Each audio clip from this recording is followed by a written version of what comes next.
mga kwento ng pag-ibig, kwento ng buhay, at kwento ng pag-asa. Hatid sa inyo ng Moment of Romance.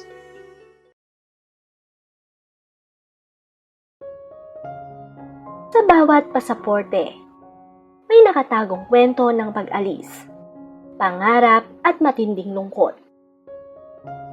Madalas nating marinig ang mga tagumpay ng mga nasa abroad. Pero kakaunti lang ang nakakaalam sa bigat ng nararamdaman namin tuwing gabi sa gitna ng disyerto. Itago niyo na lang ako sa pangalang Yvonne. 28 taong gulang.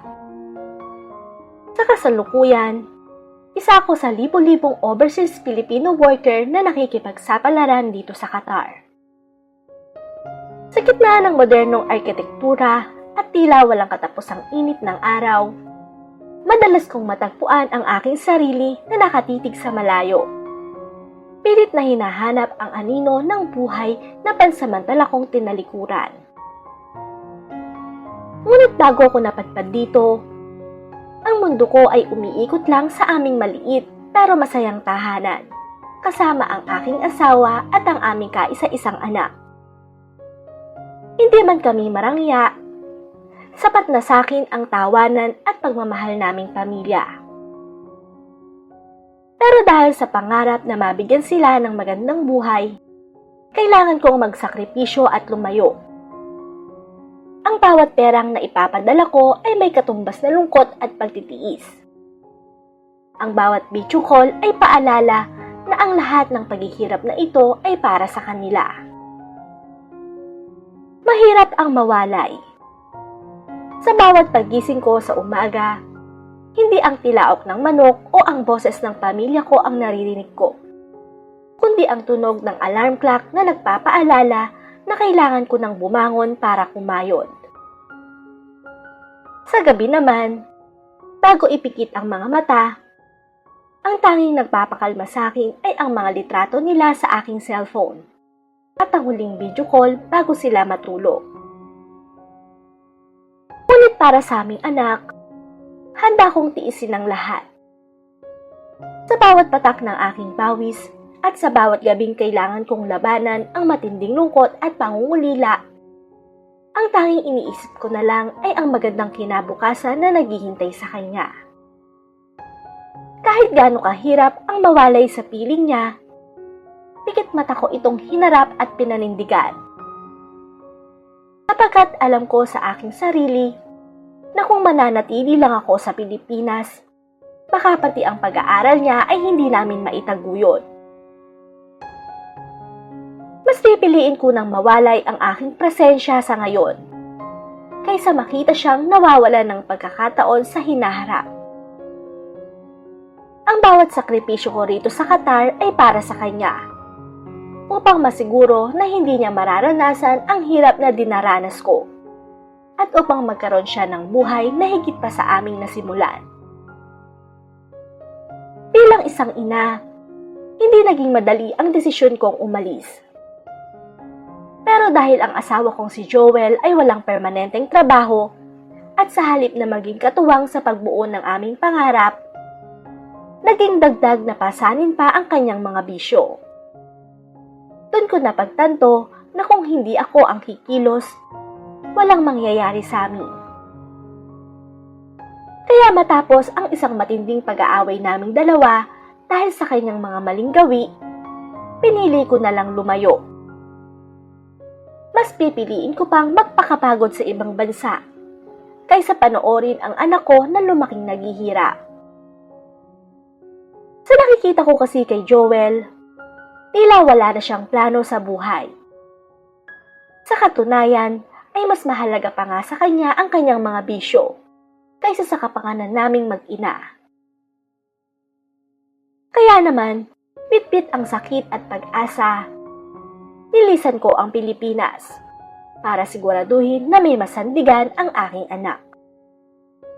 Sa kabutihang palad naman, biniyayaan ako ng isang maayos na pamilyang pinaglilingkuran ko rito sa Qatar. Sa katunayan, itinuturing na nila akong parang sariling pamilya. Malayo sila sa mga nakakatakot na kwentong madalas kong naririnig tungkol sa mga among malulupit, istrikto o walang konsensya.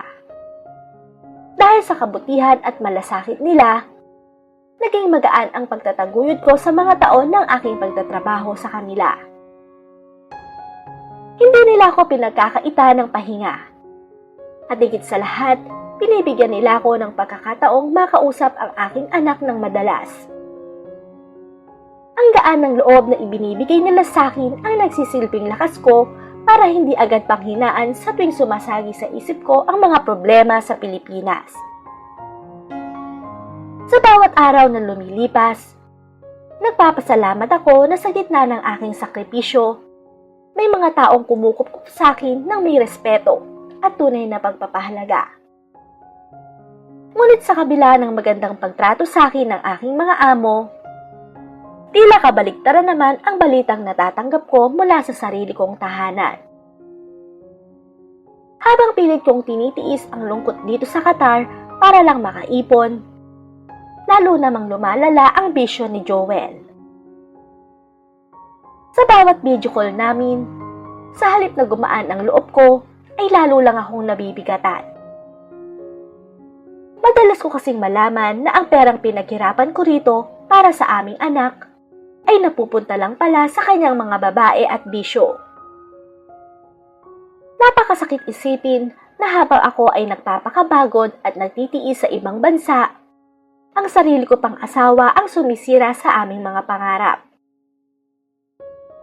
Kaya naman nang hindi ko na masikmura ang kanyang pagtataksil at ang kawalan niya ng malasakit sa aming kinabukasan, nagpasya na akong makipaghiwalay kay Joel. Sa huli, napagtanto ko na sa simulat sa Paul, ako lang naman talaga ang mag-isang nagpapasa ng krus para sa aming pamilya. Kaya naman nang makauwi ako para sa aking bakasyon, hinarap ko si Joel at formal na nakipaghiwalay. Mas pipiliin ko pang mag-isa kaysa may asawang ang kasama, pero siya naman ang umuubos ng lahat ng aking pinaghihirapan. Matapos ang aming pag-uusap, kahit napakabigat ng aking loob, ay pansamantala ko munang iniwan ang aming anak sa pangangalaga ng aking mga magulang. Alam kong sa piling nila, mas ligtas ang kanyang kinabukasan at mas mapapangalagaan siya habang muli kong binubuo ang aming buhay mula rito sa malayo.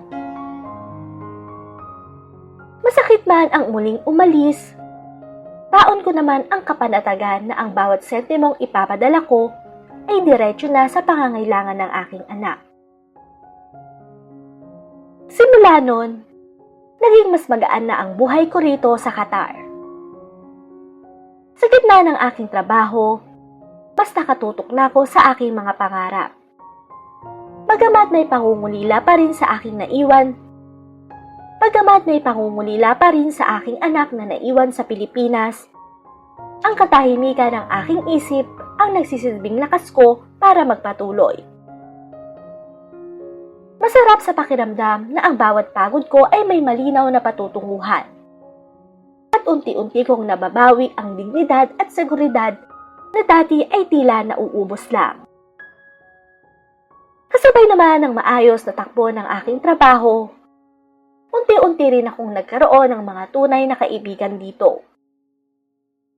Kaya naman, hindi na lang puro kayod ang naging buhay ko, kundi nagkaroon na rin ng kulay ang aking mga sandali sa Qatar dahil sa kanila. Sa tuwing day off namin, ito ang nagsisilbing pahinga ng aming katawan at isipan. Nagkikita-kita kami sa mga paboritong tambayan, at kung minsan ay nagluluto kami ng mga pagkaing Pinoy para sa aming munting pagsasalo. Sa bawat tawa at kwentuhan namin, pansamantalang nawawala ang pagod.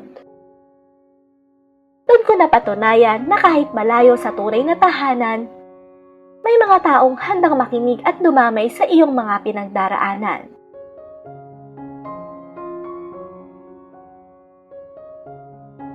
Para harapin muli ang susunod na linggo ng pagtatrabaho. Sa dami naman ng mga nakilala ko, Si Ate Gina ang naging pinakamalapit sa akin. Siya ay isang kapwa OFW na tila naging ate ko na rin rito. Magkaiba man kami ng pinagmulan sa Pilipinas, pinagbuklod kami ng parehong layunin. Ang itaguyod ang pamilyang naiwan namin.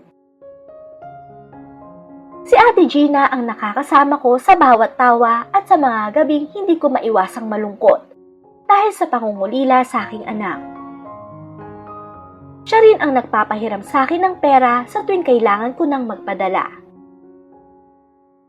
Higit sa lahat, ay siya rin ang unang nakapansin na mas gumaan na ang aura ko matapos ang hiwalayan namin ni Joel. Naalala ko pa nga sa isa sa aming mga pagsasalo. Hinawakan niya ang aking kamay at sinabing, "Yvonne, deserve mong sumaya. Ang perang pinaghihirapan mo rito sa Qatar, dapat para sa ikagaganda ng buhay niyo ng anak mo." Kaya dahil sa kanya, natutunan kong bigyan din ng halaga ang sarili ko. Siya ang naging boses ng katuwiran ko tuwing pinanghihinaan ako ng loob.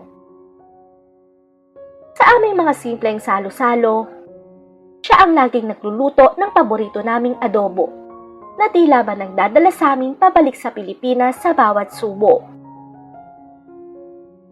Dahil sa lalim ng aming samahan, hindi ko nagawang tanggihan si Ate Gina nang makiusap siya sa akin ng isang malaking pabor. Kahit na ang kapalit nito ay ang sarili kong nakatakdang bakasyon sa Pilipinas. Isang matinding pagsubok kasi ang dumating sa kanya nang mabalitaan naming na aksidente ang kanyang anak sa probinsya. Hirap na hirap siyang magpaalam sa kanyang amo. Ayaw siyang payagang umuwi kung walang pansamantalang papalit sa kanyang mga tungkulin. Eksakto naman nung nakatakda na rin sana ang aking bakasyon nung mga panahong yon.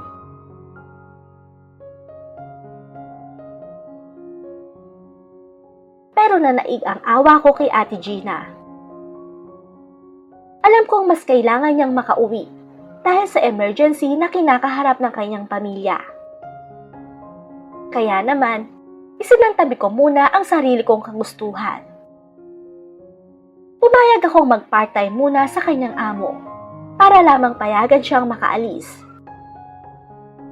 Masakit man sa loob na ipagpaliban ang pagkakataong makauwi, alam kong sa ganitong paraan ay nakatulong ako sa isang ina na nag-aalala para sa kanyang anak. Subalit sa likod ng aking mabuting layunin na tulungan si Ate Gina, hindi ko akalain na ang pansamantalang pagtatrabaho ko sa kanyang amo ay magdadala sa akin sa isang sitwasyong kailanman ay hindi ko inaasahan. Isang pangyayari ang dumating na sadyang hindi ko matatanggihan. Sa totoo lang, hindi naging madali ang unang ilang araw ko bilang kapalit ni Ate Gina. Ibang-iba ang sistema sa bahay ng kanyang amo, kumpara sa nakasanayan ko sa dati kong pinaglilingkuran. Noong una, talagang balot ako ng kaba. Alam ko kasing malaki ang tiwala ni Ate Gina sa akin, at ayaw na ayaw ko siyang mapahiya sa kanyang mga amo. Kaya naman, kahit naninibago at nangangapa sa mga bagong gawi, pilit kong pinagbuti ang aking trabaho. Malaki ang pagkakaiba ng aming mga responsibilidad. Kung sa amo ko ay mga bata ang aking inaalagaan at pinagsisilbihan, dito sa bahay ng amo ni Ate Gina ay halos kasing edad ko na ang kailangang asikasuhin. Ibang klaseng pag-aalaga at pakikitungo ang kinakailangan kapag kapwa mo na may sapat na gulang ang iyong sineserbisyuhan. Sa kabila ng paninibago, nilakasan ko pa rin ang aking loob para mapatunayang karapat-dapat ako sa tiwalang ipinagkaloob sa akin. Sa kabutihang palad, naging maayos naman ang pakikitungo nila sa akin. Bagamat istrikto sila pagdating sa oras at kalinisan ng bahay, nakita ko ang kanilang pagiging makatao. Nung mapansin nilang tila malalim ang iniisip ko, dahil nga sa pangungulila sa anak ko na dapat ay kayakap ko na sana sa Pilipinas, tinanong nila ako kung kamusta ako. Doon ko naramdaman na hindi lang sila basta amo. Marunong din silang makiramdam sa kanilang mga manggagawa. Dahil sa kanilang kabaitan, mas lalo kong pinagbuti ang aking trabaho. Naisip ko na lang na ang bawat pagod ko rito ay hindi lang para kay Ate Gina, kundi para rin sa dagdag na ipon para sa aking anak. Kahit pagod sa maghapong paglilinis at pag-aayos, nakakahanap pa rin ako ng dahilan para ngumiti. Dahil alam kong nakatulong ako sa isang kaibigang naghihikahos ang kalooban. Subalit sa kabila ng pagnanais ko lang na makatulong kay Ate Gina, hindi ko akalain na ang pagkakbang ko sa tahanang iyon ay magbubukas ng isang pinto na tila itinadhana para subukin ang aking katatagan at ang lahat ng aking mga plano. Hanggang sa ang simpleng pag-substitute ko ay naging simula ng isang kwentong hindi ko inaasahan.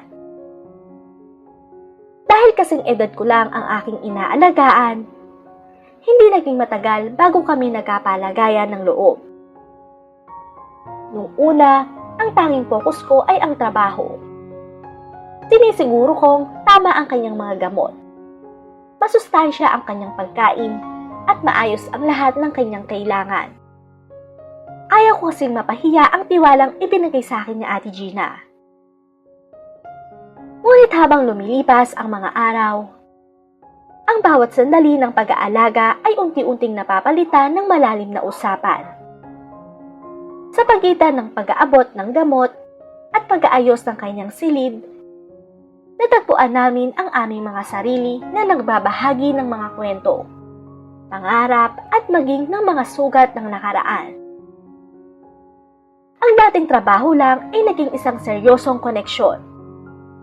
At dun ko natanto na ang aking pananatili roon ay may mas malalim pa palang dahilan kaysa sa inaakala ko.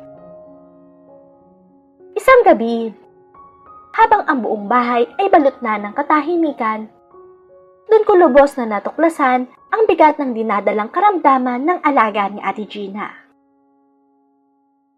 Nakita ko siya sa gitna ng kanyang kahinaan. Hindi ang matatag na amo na nakikita ng iba, kundi isang taong takot at nag-iisa sa harap ng isang sakit na unti-unting kumukuha ng kanyang lakas. Sa halip na gamot ang hingin niya sa akin, isang mahigpit na yakap ang kanyang isinalubong.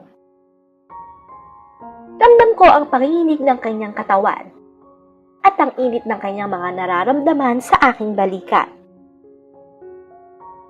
Sa sandaling yon, nawala ang lahat ng alinlangan sa isip ko. Hindi ko na nakita ang pagkakaiba ng aming katayuan. Ang nakita ko na lang ay ang isang taong kasing edad ko na humihingi ng kalinga bago pa man siya tuluyang manghina. Doon na nga nangyari ang hindi ko inaasahan. Sa gitna ng aking pag-aalo sa kanya, ang bawat haplos na dapat ay para sa kanyang pag-aalaga ay unti-unting napalitan ng mas malalim at mas masidhing damdamin. Pinayagan kong mag-isa ang aming mga katawan. Hindi dahil sa nakalimutan ko ang aking tungkulin sa bahay na yon, kundi dahil sa sandaling yon, yun lang ang tanging paraan na alam ko para iparamdam sa kanya na buhay pa siya. Nais kong ipanama na mahalaga siya at hindi siya nag-iisa sa gitna ng dilim na dala ng kanyang sakit. Nang maramdaman ko ang kanyang mga halik, nilamay kung ano sa loob ko ang tuluyang bumigay. Isang tinig sa aking isipan ang nagsabing hayaan ko na lang ang pagkakataon. Na sa gabing yon, ang pagpapadama ng kalinga ay higit pa sa anumang gamot na maaari kong ibigay. Kaya naman, nang dahan-dahan niya akong ihiga sa kanyang kama, hindi na rin ako nagpapigil pa.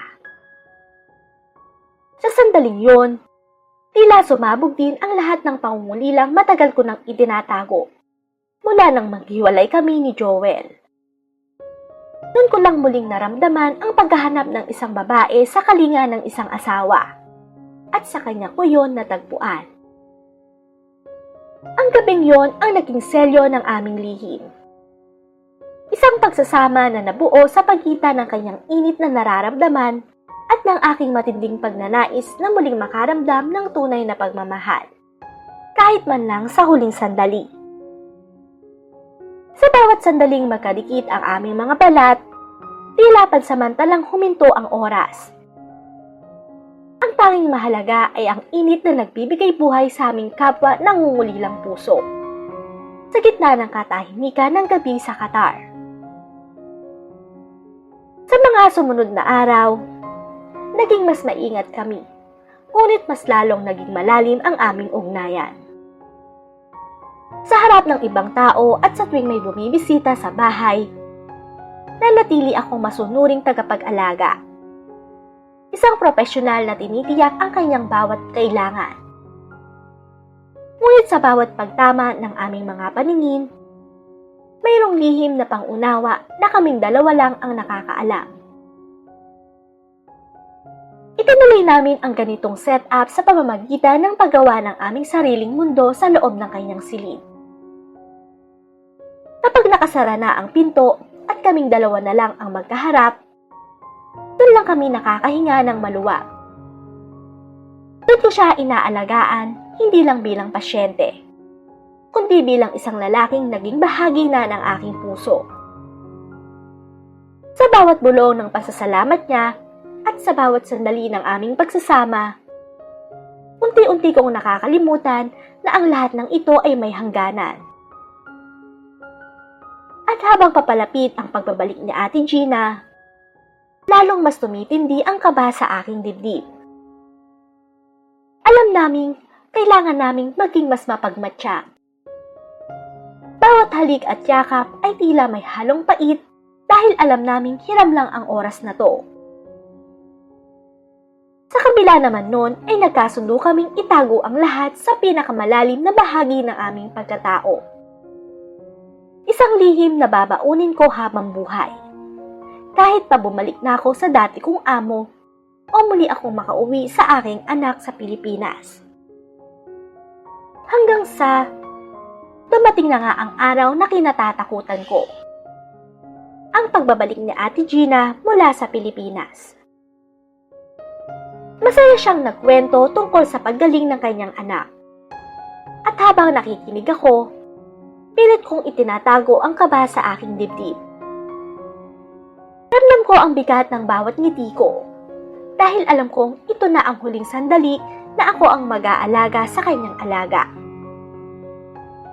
Habang nag-aayos ako ng aking mga damit para bumalik sa dati kong amo, pumasok ako sa kanyang silid sa huling pagkakataon. Naroon sa Ate Gina, abala sa pag-aayos ng mga gamot, kaya nanatili kaming magkalayo. Ngunit sa isang saglit, nang lumingon siya sa akin, nagtagpo ang aming mga mata. Walang salitang lumabas sa aming mga bibig.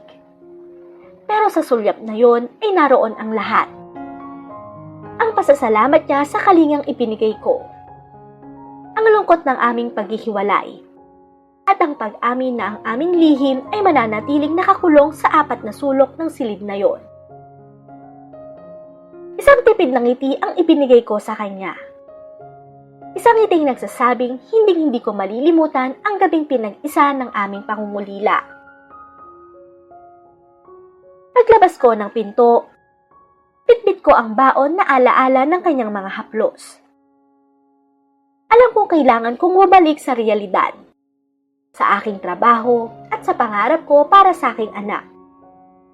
Ngunit ang bahaging ito ng aking buhay sa Qatar ay mananatiling isang lihim na kabanata na tanging kami lang ang nakakaalam. Habang bitbit ko ang aking mga gamit palabas ng bahay na yon, tila bawat hakbang ko ay may kaakibat na bigat sa dibdib. Nakita ko si Ate Gina na masiglang nag-aayos ng kusina. Laking pasasalamat niya sa akin dahil maayos ang nadatnan niyang kalagayan ng kanyang amo. Hindi niya alam, higit pa sa maayos na serbisyo ang iniwan ko sa silid na yon. Bago ako tuluyang sumakay sa sasakyang maghahatid sa akin pabalik sa dati kong amo, lumingon ako sa bintana ng kanyang silid. Doon, nakita ko siyang nakatayo. Nakatingin sa akin mula sa malayo. Walang kaway, walang sigaw. Isang matitigan lang na sapat na para sabihing, salamat sa pagpapadama sa akin na buhay ako. Sa pag-andar ng sasakyan, pilit kong iwinaksi ang lungkot. Inisip ko ang aking anak sa Pilipinas. Ang tunay na dahilan kung bakit ako narito sa Qatar. Ang nangyari sa amin ay isang kabanatang mananatiling lihim. Isang pagsasalubong ng dalawang taong kapwa nangungulila at natatakot sa gitna ng hamon ng buhay. Pagdating ko sa dati kong amo, sinalubong ako ng ingay ng mga batang inaalagaan ko. Doon ko napagtanto nang tapos na ang aking tungkulin bilang substitute at kailangan ko nang magpatuloy. Ang gabing yon, ang kanyang mga halik at ang aming lihim na ugnayan ay itatago ko sa isang sulok ng aking puso na ako lang ang may susi. Dahil sa dulo ng lahat, ang sakripisyo ng isang OFW ay hindi lang sa pagod ng katawan, kundi pati na rin sa mga damdaming kailangang ibaon para sa mas magandang kinabukasan ng pamilya.